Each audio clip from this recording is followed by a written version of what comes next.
Hi, everybody. Welcome to another edition of the Huachuma Sessions with myself, your host, Davyd Farrell, my brother, Sergey Baranov, down in Peru. Hey, Sergey, how you doing? Good morning, David.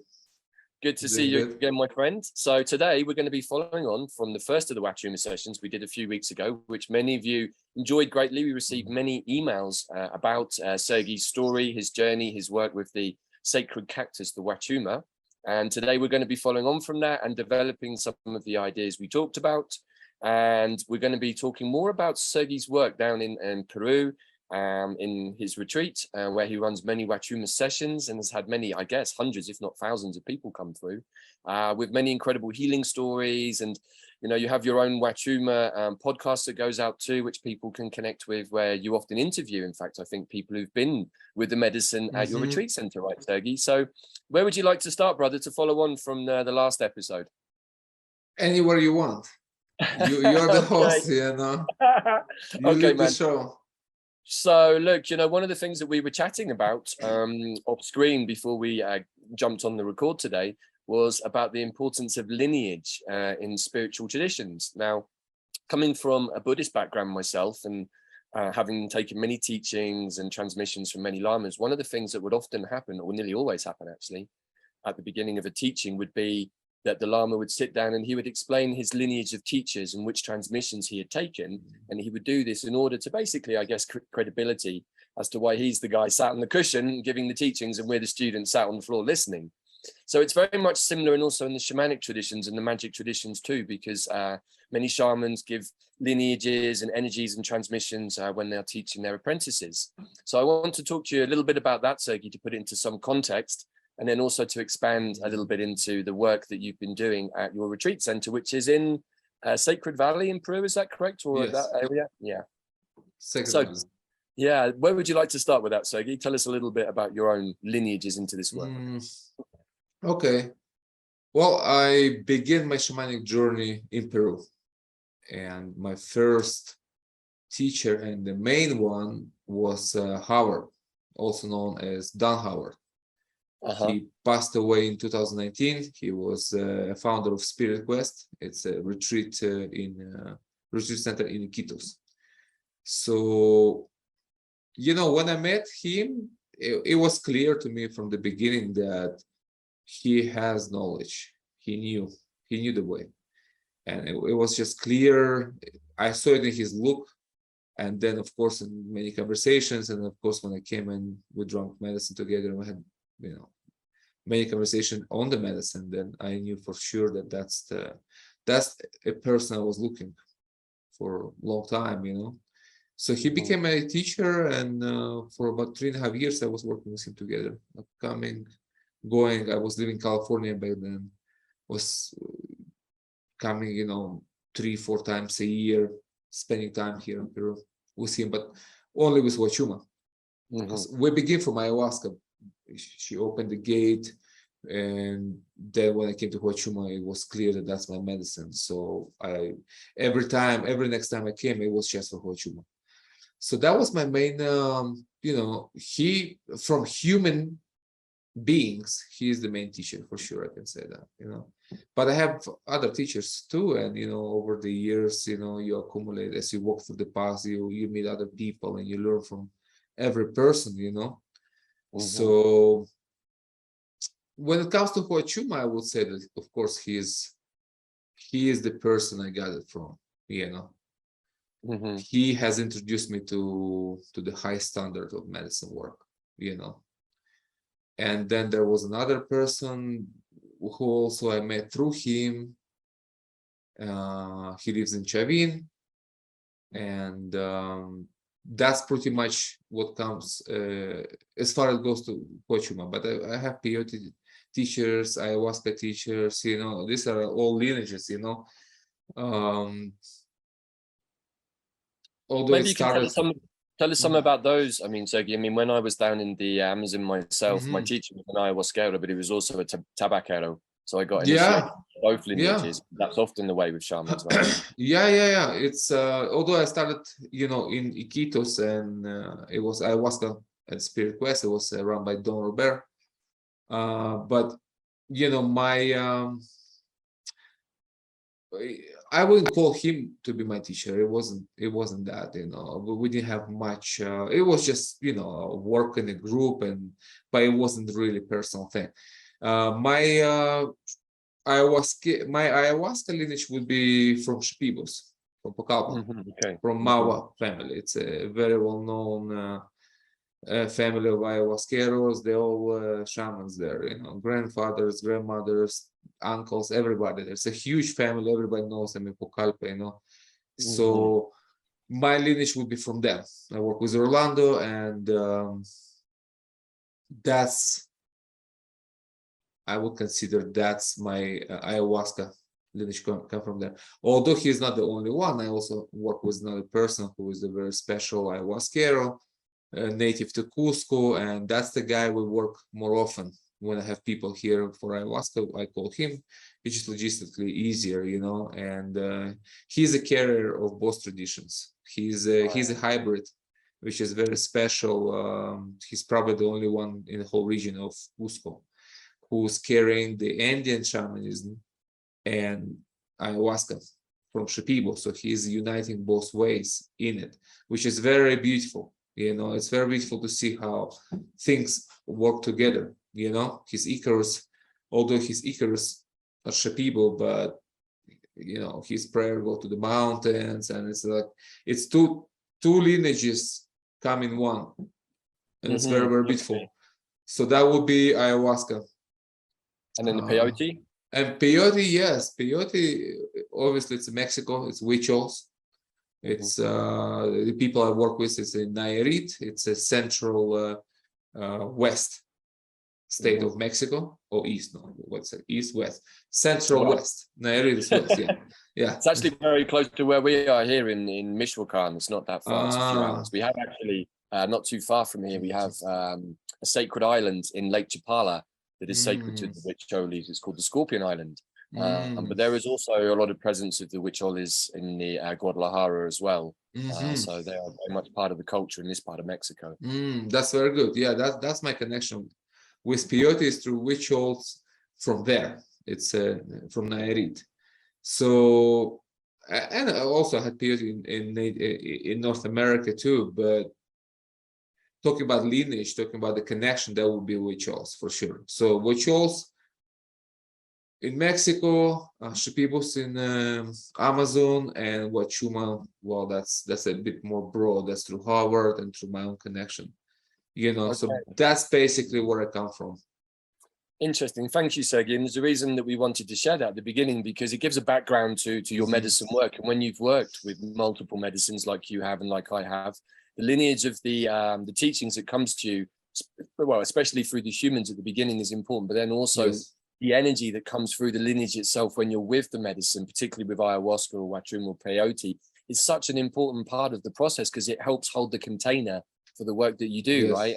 And I'd just like you to talk a little bit about that now, having worked across these very three powerful medicines, each one different in its own way. And how would you say that through your own life, the plants have synergized for you? How have they worked together in your life?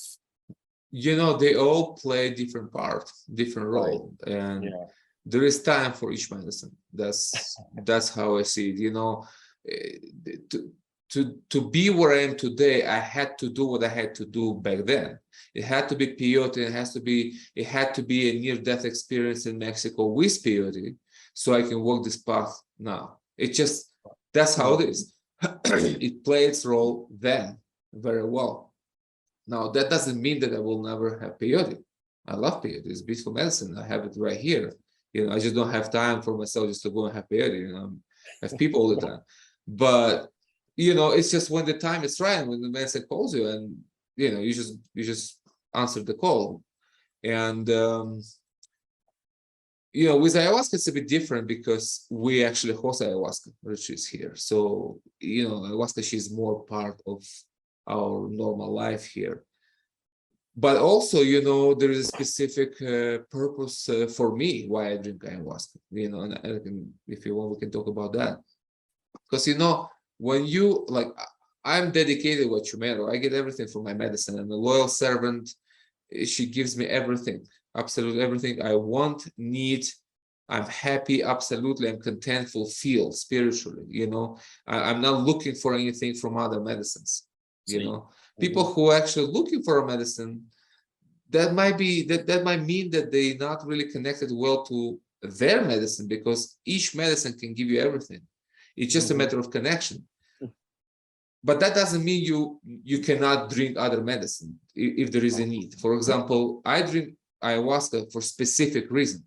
I'm not interested in visions. I'm not interested with all that, For me, it's an energetic reset, because what the energy I absorb from people, from our guests who comes here, I'm like a sponge. I absorb all that, and sometimes it's heavy, negative. This is, people come with sickness, people come with all kind of stuff. So when I'm kind of feel like a vacuum cleaner, like filled up with dust, you need to take it apart and blow air on this. So ayahuasca does that best, and the thing how it works in shamanism, you cannot heal yourself. Like I cannot heal myself. I need to call someone to heal me, and someone need to call someone. It's like I cannot help you, but I cannot help myself. That's how it works. At least not at my level. There is level above that. Like people I work with, some of them, they can heal themselves, which means they also can reset their own energy. So, but that's another level. I mean, that it just takes a lot more to do that. I can do that, but it's just easier for me to call the guy. He comes, we drink ayahuasca, he resets me, and I'm good for another, couple of months. So that's why I do that. But every medicine definitely play a role, and they are different. Ayahuasca, she's very good for purging, for energy reset. But if you're looking for wisdom and clarity, that's not ayahuasca. That's Huachuma or peyote. That's a mescaline cocktail. So you have to know what medicine you use for what purpose and when in your life. It's very important. So they all have a very important role to play. You just need to understand what do you need. Right. I think these are really important points, because I also, like you, have drunk many medicines, worked with many medicines, but my primary medicine really is the sacred fungi. And, there was a time when I used to run lots of ceremonies and do lots of ceremonies for myself or other people, in the past. But these days, I find that really I only want to take the medicine when I have a specific need. Now I'm living in Mexico. I'm not doing the same work the same way that I was before. But occasionally, and like what you're saying, when I know that I need to do my own inner healing, I will take the medicine, I will find a quiet spot in nature, and I'll sit and I'll talk with the medicine and say, hey, show me what I need to see right now, because I need to release something. So I find that the mushroom medicine is really good for that, because it's all about decomposing the self. It's exactly what the mushroom does in nature. It breaks things down so that it can create space for new growth. So I completely concur with what you're saying, brother. It's different medicines for different situations. And when you are doing lots of ceremonies and you have often heavy energies from participants, you also need to be able to receive healing sometimes. So it's important within the healing traditions that when a healer needs healing, he has somebody he can go to and trust, or a medicine that he or she can go to and trust, right? Because that's part of the sort of the global community, I guess. Yeah, that's true. So with all of this in mind, because one question people often kind of send to me is that they get a little confused about the medicines. They're not sure whether they really need mushroom, whether they need peyote, whether they need huachuma, whether they need ayahuasca. So maybe from your perspective on healing, could you share a little bit more about that, so that maybe some of the people listening could get an idea of maybe what medicine do they need right now, just from your general experience, just expanding on what you just said? It's personal for every person. It depends on your needs. What is it that you're suffering from? Are you depressed? Are you anxious? Are you a spiritual seeker? It's not general thing. It's like for person. It's like, what do you need as a person? And it's hard for me to tell that without knowing the person. But generally speaking, I mean, it's good to work with both medicines for sure. It's just not everyone is wired for ayahuasca, and always happen that you can get scared and frightened, and you can be blocked from all medicines. Because like it was my case too. It was very difficult for me in Amazon, and it was just pretty traumatic experience. It just was too much, too fast. I was too young. And then it's just, whoa, too much. Yeah. I can definitely vouch for that experience Hardcore. too. Yeah, it just was hardcore. It's like, and you're just sitting there like dying on the floor, thinking like, why did I sign up for this? Why did I pay for this? It's like, I want to swim away. I want to swim away from it. Like, Yeah. show me where to swim. Like, where's the airport? I just swim. I don't care crocodiles, anacondas. I just swim. Just show me where to swim. It's all jungle. It was just that pretty dramatic there. So, it's important.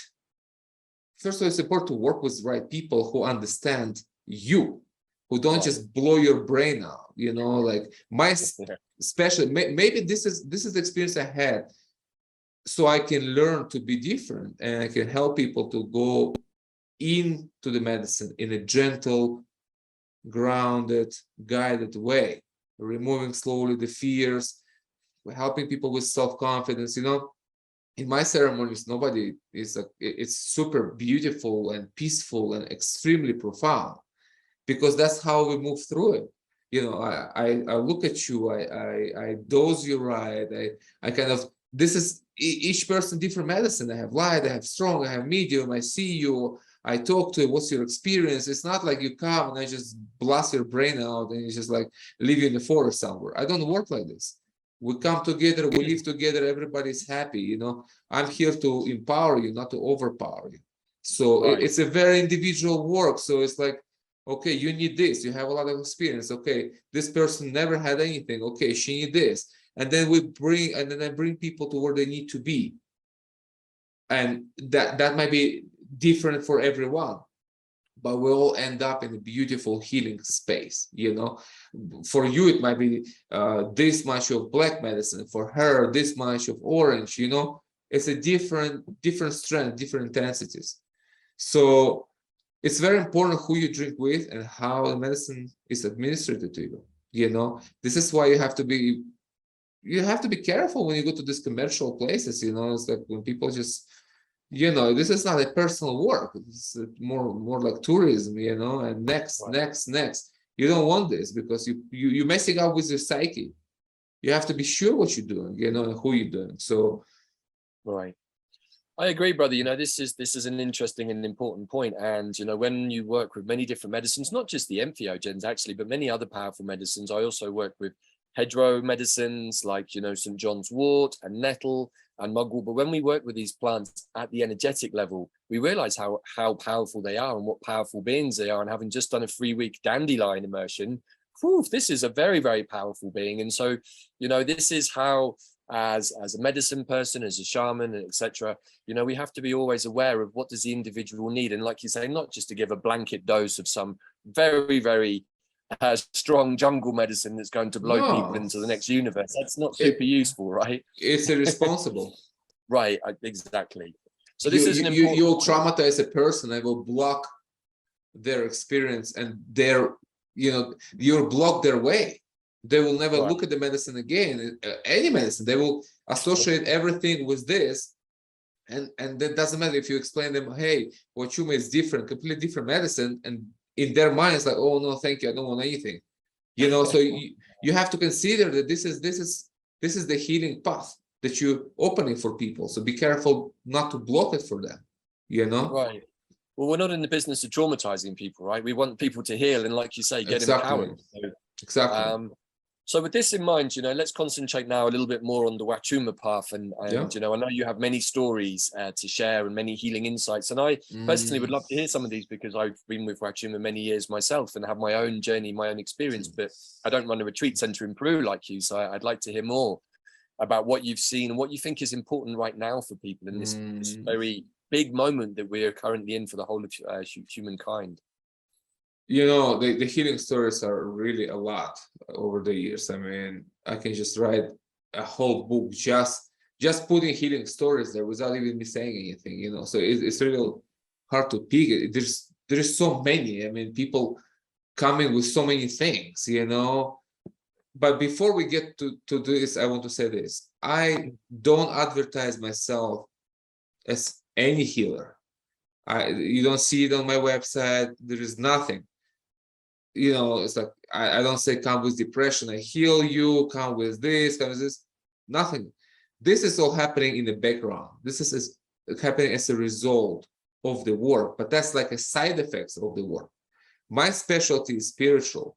It's purely consciousness, clarity, understanding, connection. I want to help you to connect to yourself, to find who you are and find your own answers and find your space in the universe. So this is more my specialty. It's not like you come and it's like, okay, I will help you with depression. It happens, and many things happens, and I can talk about a few things now just to give you a perspective, but that's not a specialty. It's not my focus. I'm here to connect your heart with your mind, and allow you to reach out there and figure yourself out, figure your life. Now, the healing stories. Well, yeah. Go ahead. I was just going to say, well, this is where we understand that the medicine does the work, and it's between the conversation is between the individual and the medicine. And I guess we just have to be open as individuals to receive the medicine into, like you say, our hearts, and then let it speak to us there. And then, like you say, the healing happens as a side effect of the insights that people have. And so this is a different, I guess, a different way of explaining. Yeah, you bring clarity. Clarity is healing. When you see clearly, you know, and you heal, you understand. It kills the confusion. That's where the healing comes. You suddenly see clearly. When you see clearly, you know. And when you know, everything is okay, So clarity brings healing for sure, and that's the root of it. So the medicine, together with the medicine, we want to bring you to a place when you can start seeing clearly, and kind of self-heal in that space, So I can tell you how was the work before the pandemic and how different it is now. Okay. Maybe that's how we can enter this question of yours. I think that would be interesting, brother. Yeah, because obviously the world is a very different place to 2.5 years ago, and the energies in the world are very different, and people's traumas are very different, and very different. And we're dealing with other energies now that weren't there 2.5 years ago. Yes, let me try to find words for that. It's a hard subject, so let me find some answers here. Okay, so the work before pandemic was, people were coming with more diverse issues. It was like more personal stuff. Now, today is kind of the same thing because your life is still the same, relationships, work. I mean, that doesn't go away. But people coming here now all have in common one thing: is this tremendous amount of fear that's been injected in everyone, and negativity, which is in some people it's like on conscious level, on someone's subconscious, but it's there. It's like in the matrix of your soul. We all got affected by the world event. So it's like I see a lot of what I see is people more scattered now, more like a part of your personal problems which you have, but it's just like a general state of mind, scatteredness, some kind of just confusion, fear. You kind of more like floating. Fragmented, maybe. I see a lot of fragmented. Scattered, fragmented. That's the right word. So the work here is more like a soul retrieval from not a specific event, like you had a sexual trauma, you had a car accident. I mean, that happens too, but it's more like retrieving your soul from the world. It's like having people to reclaim their mind from the fear matrix that they've been lost in, and kind of self-gathering more. It's like just to bring you from there into here, just to help people to become them again, kind of pre-pandemic time. Forget your relationship, forget your career, your job. Just gather your consciousness into oneness, just become you again, and then figure yourself out. So there is more of that. There is definitely more of that. That's fragmentation, kind of spiritual fragmentation. But you can tell that it's all COVID based. It's all, it's all what we went through in the last 2.5 years. This is not like a personal problems. Personal is something you have to dig to, you have to dig for. But mostly it's just like it's the world. So this is where, I mean, it brings us to the next questions, like what Huachuma is good for. I mean, this is exactly why you need Huachuma now, because this is the medicine of connection, and clarity. This is the two things that you need living in this crazy world. If you're not connected and you're confused, you're lost, you're gone.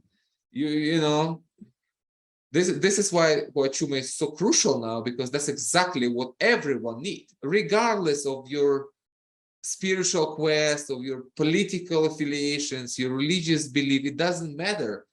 You're human, you're living in this world, you are affected by all this bullshit. So you need to gather yourself. This is the time to reconnect, ground yourself in reality, and figure your life from that point. Well, exactly, brother. And for me, this is the magic of the Huachuma medicine at this time, is because I see the same thing. I see so much fragmentation, so much scattering, so much distortion, so much manipulation, often coming from many different sources at once. And we were in a time, I believe anyway, before the pandemic, when a lot of society was sick. Certainly in my home country in Britain, there was a physical sickness pretty much across the population, but also definitely a spiritual sickness. And the two things have combined, I think, to help create the global situation we are now in. And as a result of that, so many people have become disconnected, not just from the life around them, from their friends and their family, but they become disconnected from themselves because they're so fragmented. Yeah. And this is where Huachuma can bring us back into the heart space and reconnect us, first of all, to ourselves, but then to the world around us, and particularly to the world of Mother Nature and the plants, right? Yeah, that's where the healing is. That's the source. You connect to yourself, and through yourself, you connect to nature. Or you connect to nature, and through nature, you connect to yourself. It goes both ways. That's exactly right. Exactly. And with this in mind, seeing the pre-pandemic situation and the post-pandemic situation and doing the work that you do you see the results are different, or do you see that people end up in a different space, or are they now having a more bigger experience because of the energy, because of the time that we live in? How are you seeing the results in the end for people? The results, well, everyone has results, that's for sure. It's like people find healing, but definitely it's well, we had results before too, so it's hard for me to answer this question. There were results before. Let me reuse a different word, brother. Maybe rather than results, maybe realizations. Are people having different realizations in their outcomes? Are they having a different connection now because the situation is different, the focus has gone different? Or is it the same, but just in it being experienced in a different way because of the current global climate and because of the situations that have created the fear and the negativity? Because this is a whole new layer that wasn't really there before, right? I think the contrast is stronger. Between the sickness and the healing, it's sharper and stronger because the way people come and the way they live, it's just, the difference is bigger. It's just like, there we go. You just awake. They just wake up to the reality, and they wake up to their sickness while they heal, and when they heal, and then when coming through this, the contrast is such it's very powerful contrast. It's just, you look back like a month ago, it's like, wow, that was me. It's like, I can't believe that was me. It's like there was nothing me left in me, and suddenly you're not only you are back to where you were, you're a lot farther on the path. So maybe that's an answer. It's definitely more, it's sharper. It just the difference is bigger between what was before and now. Interesting. I mean, also, when we look at what's going on in the world, the situations are different. But also what I perceive is that there is less blockages now at the energetic, at the astral, at the etheric level. So I feel like the energy of the moment is more conducive to people waking up quicker, seeing things quicker, seeing the illusions of the world around us quicker, because even though the world is chaotic, from what I see myself, there's actually less interference now on many levels if we want to wake up and look. But that desire always has to come from within. Yes, of course. I mean, you don't force it on anyone, No. and it's not even possible. You can heal people forced. I mean, it's like No. it's like an alcoholic. I mean, you cannot help him if he doesn't even understand that he's an alcoholic and he needs help, or drug addict or whatever. Like, people need to stretch their hands, and then you stretch yours. I mean, that's how it works. And then there is a conversation that begins there. You need the healing. You need to know that you are sick. You can't heal someone who doesn't know that he's sick. Well, this is a big part of the issue I feel that we have now in the world, is that we have, I see myself and perceive many types of sickness that are perhaps with people, large sections of the population, who don't even know that they're sick. And whilst we have that situation, like you said, my teacher always told me, he said, I will never offer healing to anybody. I'll never offer help. If they want it and they ask me for it, I will always give it. But he said the person has to come to me and ask, because if they don't, then I don't believe that they're really ready to go on the journey. Receive. Yeah, for sure. For sure. And the world is sick now. So it's like the whole contrast. It's like the whole world is sick. So it's just like, okay, if before you didn't think you were, well, now it's kind of, hey, the whole thing is sick. It's like you're not feeling right. You're not feeling well within it. It's like, whether it is a personal issues that you have, or you just kind of feeling the world, but nothing is healthy. The whole thing is sick. It's infected with fear. So it's like, if you're alive and you're walking on the earth, any country, you are part of it. You're carrying that sickness in you. So, and your soul knows that it's like a poison within you. It is poison within you, on spiritual level. So that your soul is trying to get it out, and it's just looking for ways. Like, what do I do? I mean, do I go to psychologist? Do I go to the priest? I mean, do I go to the bar and get drunk? I mean, it's like all of those things, right? All of those, it's like but people know that something is wrong. I mean, many people know there's a lot of things wrong. Right, but it's like everybody feels that things can be better. Right. One of the interesting things I like to think about the pandemic, and it's always, I think, good to try and put a positive spin on everything, is that actually, from a spiritual point of view, in order to address the sickness within each and every one of us in the society, we got locked up. We had the pub taken away. We had the football matches taken away. We had the holidays taken away. We had the work taken away. And in many cases, probably even we decided to leave our partners or something too. Even the priest was taken away. People couldn't go to church. So it's like, I mean, what are we to do now? You have taken everything that. So what is left, right? When we have all of these distractions taken away, what is left? And I think that the opportunity was given to all of us during this time that we were offered. And, many countries, the government was even paying for us in some way to have this time. God bless all of those governments out there, right? To actually stay indoors and go, you know what, let me look at myself and my life and see, where is the sickness for me? And I think that certainly from my own experience, it was very clear to me that many things were not right and needed to be addressed. And so I took the steps with my own medicines. And I've seen many other people do the same thing. And I think if we can take something very positive away from pandemic, it was that we were given the spiritual opportunity to address our own sicknesses. So, I kind of, in many ways, time to look inside. Exactly. To look inside and see what is there. What's there, yeah. Yeah, I understand. I see how that can be useful if you look at it that way. That doesn't mean we're happy. Enjoyed it. We enjoyed that, but definitely, if you want to use that in a positive way, then yes, you can look at it. It's like, okay. Well, I know you guys in Peru had a bad lockdown, and we also had pretty severe lockdowns in Europe. And I'm not in any way saying that those were fun. But, I personally took the opportunity. But living in the countryside, it was much easier for me maybe to have that for sure. time to go into the forest, into the woods, and just be for myself. sure. That's which is for a whole sure. lot different to being in maybe, in London or even in Quito or, a city somewhere. No, It's just no, like, that it's a different story. So I understand that. completely. But I understand. I don't know how people make through this there. I mean, even for us, we live in the mountains. I mean, it's like walking in the fields, mountains everywhere, medicine here, and even we were not very, comfortable with everything, But people in the city is just total madness, total. I mean, I would suggest maybe that actually, from that process, if you were living in a city and got locked up, you then might realize that actually you didn't want to live in a city and maybe you prefer to live in the Well, countryside. that's exactly right. I mean, that's what saves us. That's what saves me personally and us as a family that we're not living in the city. It's like, I mean, city before pandemic is bad enough. All the energies and all this emission and frequencies, pollution is like that's bad for your soul.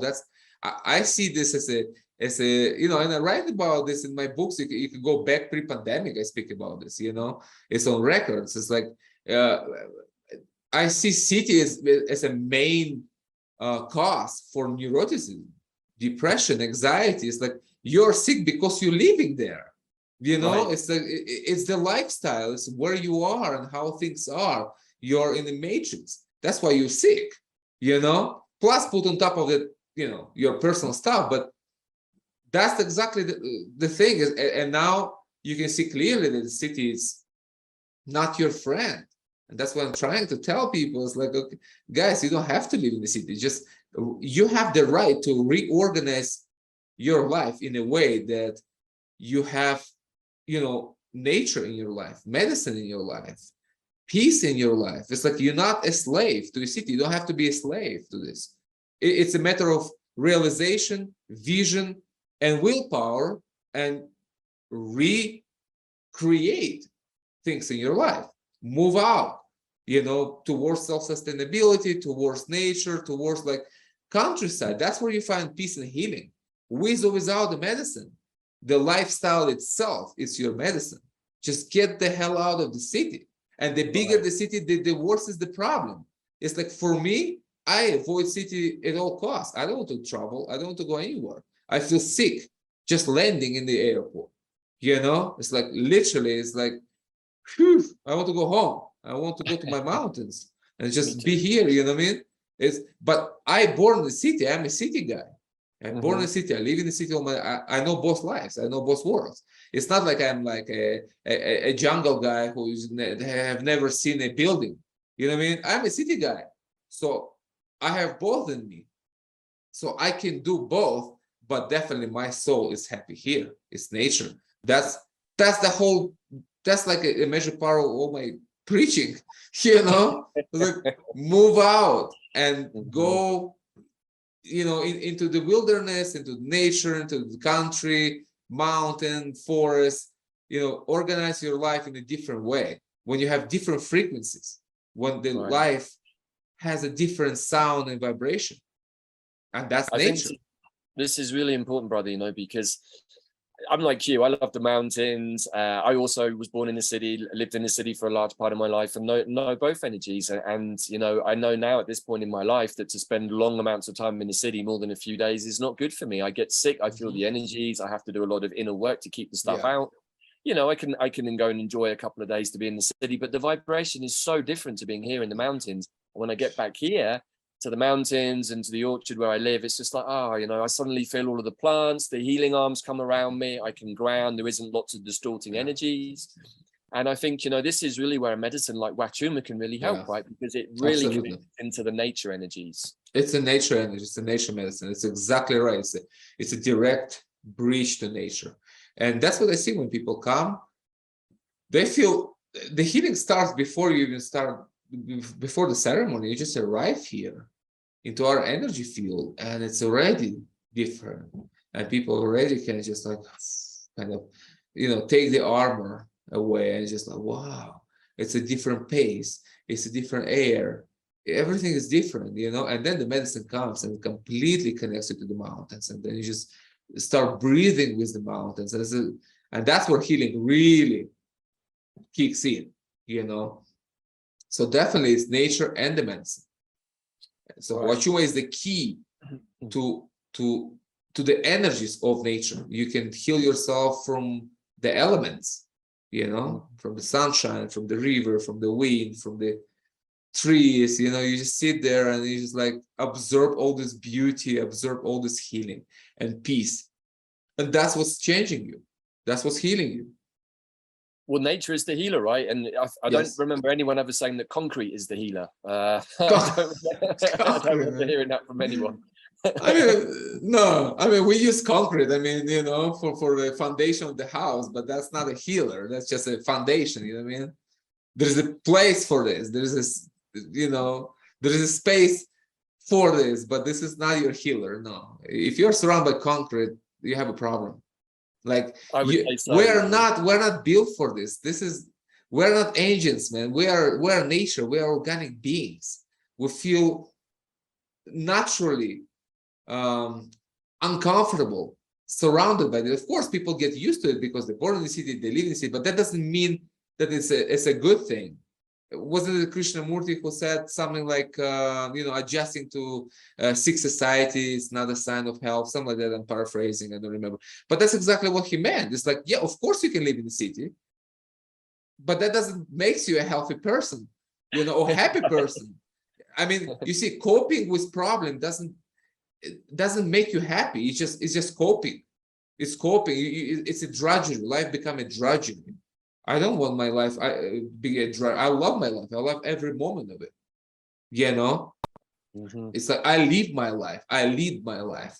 I'm not drugged by it. Which was the case in my earlier, Well, this is, this is the very North European Germanic way of doing things, which is that, that we work Monday to Friday, 9 to 5. We put in a good shift, we get paid, and then we get to enjoy the weekend if we're lucky. And if we're very lucky, we have a hangover by Sunday when we go back to work on Monday, right? So, well, that's very sad reality. I know it, but that has been the reality, certainly in Britain and probably other Western European countries for the last few decades. And you then realize it's like, once this is all taken away, what have people been left with in their lives? Because they were filling the gap, the emotional gap, with maybe going to the pub and getting drunk on a Friday night, or going out clubbing and whatever, which is all, a lot of fun. But at the same time, it's really, I have to say, dodging the bullet of what's going on inside. The fact that you're filling that gap with these external activities, because you're basically in the matrix and a slave. Totally enslaved by the system. It's like, you think about it, you're giving the best of you to the system. Right. The best of you is like the best years of your life and the best times of your day. You wake up in the morning. That's where you have the power, your brain power for creation, for exploration, for understanding, for loving. Instead of this, you're stuck in traffic for an hour, 2 hours, or 3 hours, depends where you live. That's already, first of all, you wake up with alarm clock. That's negative. Your negativity starts there. We don't have alarm clocks. We wake up with the sun. It's like, alarm, throw this into the trash can. You're sleeping, you're resting, and then it's like, it's like, this is shock. Your soul gets shocked. In the morning, you start the day from negativity, from stress, from fear to be late to work, from fear to be fired if you get late.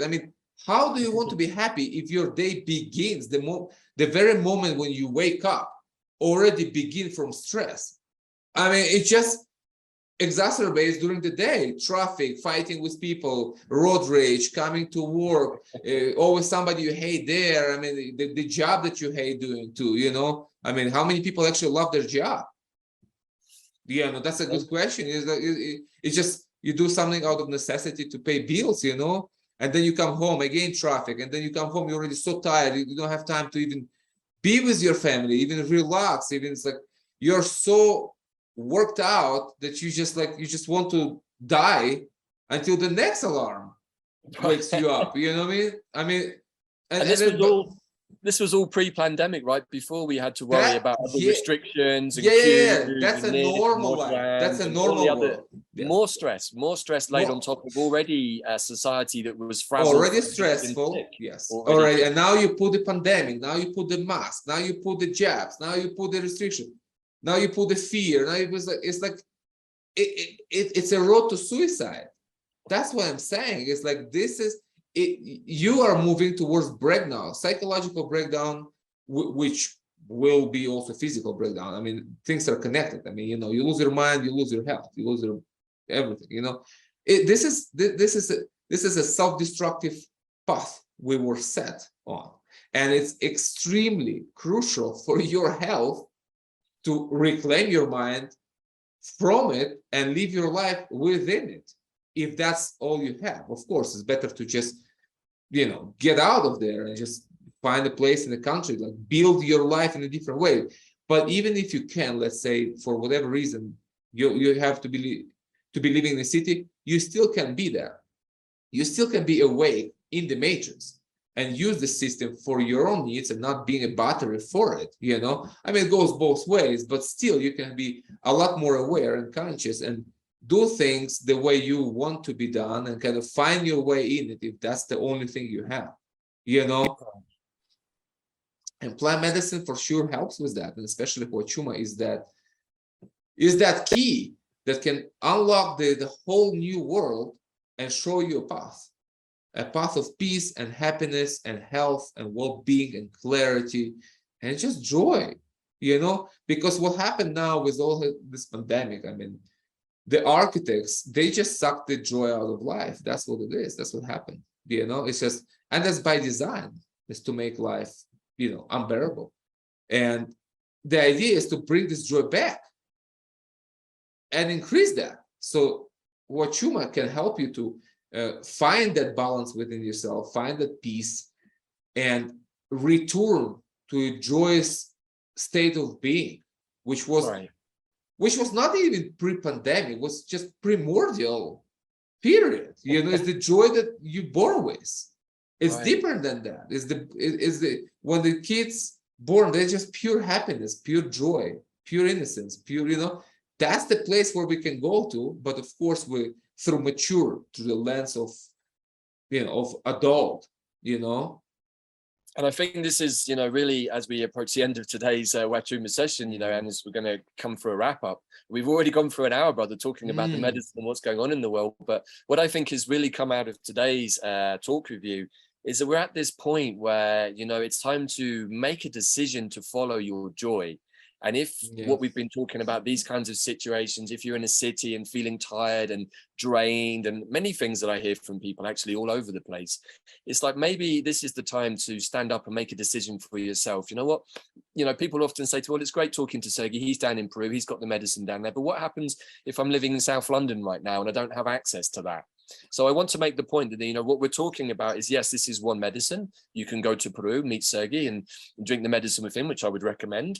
But I can also suggest that this is an overall talk that we're giving. And this is one medicine that can help us do that. There are other heart medicines out there, but the motif is the most important thing, which is really like, where are you in your life right now, brother, sister? What's going on for you? Are you in a joyous place? Or are you in a negative, despondent place of despair? And if you are, what steps are you going to take for yourself right now? I think it's very good. It's very good, to the point. And I always say this, like, of course, the medicine is the ultimate catalyst, but anywhere you live, find nature, go to nature. If you live in London, you have I have people from London here. They tell me about beautiful forests. They have beautiful wilderness. Find that. Go there, sit there. You don't even need medicine. You just be in nature. Leave the city. Leave your phone, leave everything behind. Just take a walk in the woods. That's all you need. Sit by the river, listen to the birds. This is where the medicine is. It will calm you down. It will bring you to your senses, at least to an extent, so you can go back and do it again. You know what I mean? Use the medicines you have. And of course, you can use mushrooms for this. Mushroom, you can grow. It's easier. I mean, you can find it's like that can be your ally there in the matrix for sure. But of course, do it in the nature. Don't do it in the matrix, because when you open yourself there, you bring all this energy into you. Like, never do medicine in the city, because you open up to all this. It says remove all the filters, all the blocks, and the more of this coming to you, just connecting to the whole. You just becoming the beast. Get out of there, connect to trees, connect to creeks, to birds. That's your orchestra, that's your music. That's your party. That's my orchestra. You know? 100%, brother. You know, this is the time, and we're talking about Huachuma, but as you said, there are many other medicines in the land that I come from. We have the sacred fungus. We also have many other powerful plants like the Artemisias and St. John's wort, like dandelion and nettle. They maybe don't have the visions and their hallucinogenic stories, but wow, they do have a lot of healing power. And when we work with them in that way, we can start to heal ourselves. So the point really, I think, is don't do your medicine in the city, because I 100% agree is you're going to open yourself up to the matrix type of energies. Go into nature, and I think this is really the real world. Yeah, the real world. But that's exactly right. That's what's missing. That's the kind of education that is missing. You know, people just not aware of the power of plants. That's it. They just like, you know, they don't see trees. I mean, how many trees you see in Manhattan? You know what I mean? I mean, it's all concrete. It's all like somewhere there. It's like somewhere in another world. But that's the research that I suggest people do. Research nature, research plant medicine, research shamanism, different cultures. See what's available in your country, where you are, you know, maybe a little travel here and there. And also, you can come here and have such a powerful, such a profound experience that it will last so long that you won't need anything there. You just come here, you stay a month with us, you go back and you're good for a couple of years, you know, maybe for more. It's like the reset you will undergo here and the expansion of consciousness are so profound that it's just, you're going to be a different person after this. You're going to carry this energy with you, and you can just dodge, like Neo was dodging bullets. You can dodge negativity, you can dodge fear and propaganda and all this nonsense. You can just live your life there without doing anything. Just live your life, go to work, love your wife, love your kids, you know, if that's where you are, you know. But inside you will be centered, you will be grounded, you will be like unshakable. That's what the medicine can help you with. And that's where the healing is the experience that is a lasting effects. That's what I will say, you know. So we didn't even get to stories, I mean, to healing stories. Do you want to get to healing stories? It's all one big healing story, brother. I mean, in the end, I know. We have another 5 minutes, brothers, to share one of your nice healing stories. It's okay. A conclusion to everything we've talked about today. Okay, we can do it. We can do it. That's cool, actually, because since we were talking about London, I mean, here's a story from London. There was one girl in her late 30s, maybe 40. She contacted me. I mean, somebody referred her to me. I'm not sure how it worked out. So she was, she applied for assisted suicide in Switzerland. Okay, she lost taste for life, and she just become, you know, everything, like food, sex, joy, everything just gone. I mean, there was no more meaning for her. It's like life kind of become gray, and she just kind of, that's it. There is no meaning to be here, you know. And she wanted to check out, you know. And the only place in Europe where you can kill yourself legally, I mean, it's ridiculous it sounds, you know, it was Switzerland. So she applied for this assisted suicide program, paid like 8,000 euros to die. Oh, okay. So she kind of crazy, right? I mean, it's just nuts, man. It's like you go, they give you some poison. I mean, I don't know. You drink something. I don't remember what she was saying. Or drink something, or gas. I don't know. But it's like a gas chamber, man. It's just go there to die. It's like, okay, here's the paper, all legal, you know, 8,000 euros. Bad situation, right? So, and she like 40, I mean, good looking, intelligent, you know, working for a government employee. I mean, you know, like planning, city planning. I don't know what exactly. That's what I remember. And I said, okay, like, how about this? You pay me a fraction of it to leave. I mean, is it a good deal? It's a better deal, like, I think. It's a better deal. And she's like, okay, I mean, is there nothing to lose anyway? I mean, it's like, I'll have my appointment.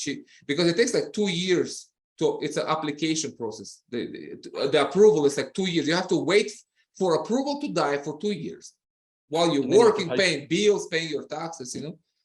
And then, so she came for a couple of weeks, and she saw the beauty. She saw the beauty that she forgot about when she was a kid, she saw it, but then she forgot. Life got tough, and things, and she just got disconnected to the point when life became gray. She couldn't see the colors anymore. And I don't mean colors like colors. Mhm. So it was a matter of a few weeks when she just like really Huachuma reanimated her. It's like reanimation. It's like we are here like an emergency room. It's like a spiritual emergency room. It's like you get reanimated, reinvigorated, reconnected, and then she just was taken by all this experience so much, and she was like, wow, there is life. I don't want to leave. I don't want to leave this life. I want to leave this life with So she went back. She canceled her death. She fell in love with some German guy and still kicking. Good. That's it. You know what I mean? It's like, she's like, I don't care, 8,000 euros. I make more euros. I have life back, So that just happened after a few weeks of gentle work. If she would stay longer, we could do more work, but her life was already saved. Well, thank you for sharing that story, brother, because that's very inspiring, and I feel that we are living in a time when the grayness of the world that this woman was experiencing, I feel is perhaps more present for more people than it's ever been. Exactly. It's for everybody now. Yep. Yeah, this is for me a lot of the disconnection at the heart level. And where is it coming from? Well, we can say there are many possibilities, pre-pandemic, post-pandemic. Certainly in the current climate, I'm seeing many people who are expressing, not that they want to go and kill themselves, but they're saying that they're very much feeling the grayness or the lack of color. I think that's a really good expression, the lack of color. And this is a time when we really need to dig deep to find the color within ourselves. And again, this is where a heart medicine like Huachuma can really just, like you say, it's like a key, right? Unlocks the door, and suddenly you're reconnected with yourself, and hopefully with Mother Nature too. Yes, and you get healed, and you get well, and that's the point. And you help others, and you inspire others, and you encourage others, and you show them. You lead by example. They look at you and they see hope for themselves. So that's where we are. Right. Well, look, that was a rapid fire hour, brother. We managed to cover quite a bit of ground. But what I love is, we're talking about a medicine, but in many ways we're talking about the effects of the medicine from our own lives and our own journeys. And one of the things that we both have in common is that we've left our homelands, we've journeyed halfway across the world, and we're living in lands with different energies, different cultures. Maybe we have past life connections, who knows? But it's the medicines that have brought us to these places. And, this is a time that I would like to invite people out there to go on their own hero's journey. See what you're made of. Step out of the grayness of whatever life you might be in. Maybe some of you are already living an amazing life, and this is something like the icing on top of the cake. But I know from many stories that many people are feeling stuck in those cycles that they can't break. And this is where the opportunity, and it can be down to Peru, it could be to Mexico, it could be to many places. But I would suggest that the invitation to jump into the void, into the place of creativity, is now perhaps more available actually to people than it's been before. But we just have to be brave and say, you know what, I want to do this for myself because I want to follow my joy and see what the world has to offer if I step up. Yes, right. I agree with that. So Sergey, if people want to come down to Peru and meet Huachuma with you, where can they find out more details about your work? My website will be the best place to go. It's huachumawasi.com. They can also can follow me on Instagram. I'm trying to keep it active. I just started last year, and just as an alternative source of communication. Right, and you also have a YouTube channel too, I think, where you have YouTube channel. Yes. What I'm doing, I'm interviewing our guests basically, so people can actually see what people say. I thought it's much better than just writing a review, which is good too, but having an hour of conversation with a person talking about their experience here, it's much more telling than just a short review. So you definitely YouTube channel is also Huachuma Wasi. Subscribe. I'm trying to put something every week, sometimes even more, and just kind of follow us and resonate. If you resonate with what people say, then you can be next. Your healing is up to you. It's available. Right. Take And so an opportunity. So if people want to get more of an idea of the personal stories and Yes. experiences that people have had, then they can check out your YouTube Yeah, channel. YouTube channel. It's good. Finally, I know you've just got a new book out too, right? So please Yes. tell us the name of the book and where it can be found. It's on Amazon. It's titled "Dancing in Hell with Eyes Wide Open: How to Which in Survive many the New ways- World Order." Which in many ways, I think we've danced around that topic a little bit today, but we're basically talking very Yes. much about this situation and the need for Yes. solution and how those solutions can be often with Mother Nature and plants, right? Yes, How to avoid that's the craziness of the world that we live in right yeah, now. exactly. That's in the book with a lot Right. more, but that's probably like a boiling down, for the whole thing. Oh, Yeah. brother. So look, thank you, Sergey. This has been another an enjoyable hour of discussions here on the Huachuma Sessions, connecting live from Mexico and Peru, all around the world. So thank you, my brother, for that. And for those people out there who want to learn more about my work, please also check out quantumplanthealing.com. We have another Artemisia immersion coming up next month, which you can find out more details about there. And of course, my YouTube channel that this video is on, and also wisdomhub.tv, where we also have other interesting interviews and content. So again, thank you, my brother, for your time today, connecting with us from South America.